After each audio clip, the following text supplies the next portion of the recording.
దేవప్రయాగ.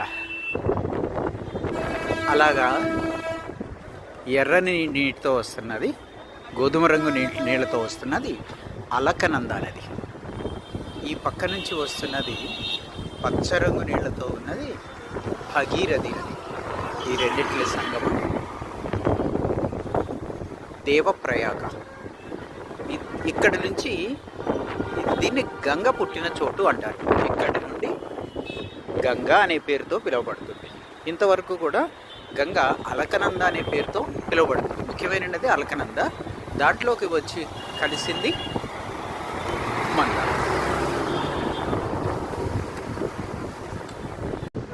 మందాకిని కాదు, భగీరథి పచ్చగా కనిపిస్తుంది. ఇక్కడ నుండి గంగా నదిగా పిలువబడుతూ ఉంది. ఇంతవరకు గంగా నది, అలకనంద, భగీరథి. పచ్చని నీరు, గోధుమ రంగులో నీరు. ఇదిగో సంగమం అలకనంద, భగీరథి.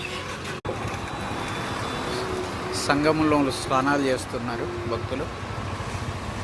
అలకనంద, భగీరథి. దేవప్రయాగ, దేవతలే తపస్సు చేసి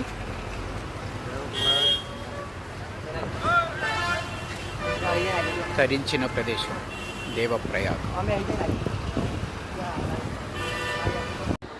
భాగీరథి పచ్చని ప్రవాహం. అదిగో అక్కడ అలకనంద వస్తుంది.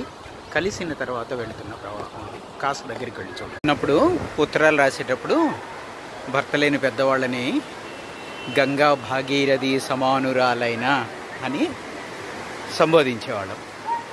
భాగీరథి నది ఇదే స్వచ్ఛమైన నది కాబట్టి వాళ్ళని కూడా ఇంత పవిత్రమైన వాళ్ళు అని గౌరవించదగిన వాళ్ళు అని గౌరవించేవాళ్ళం. ఇది భాగీరథి.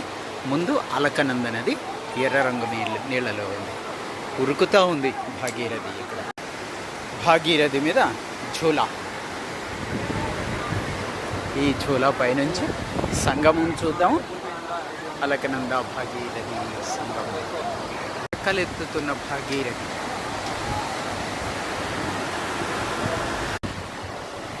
భాగీరథి ప్రవాహం 5 ప్రయాగలలో ఆఖరి ప్రయాగ భాగీరథి నది.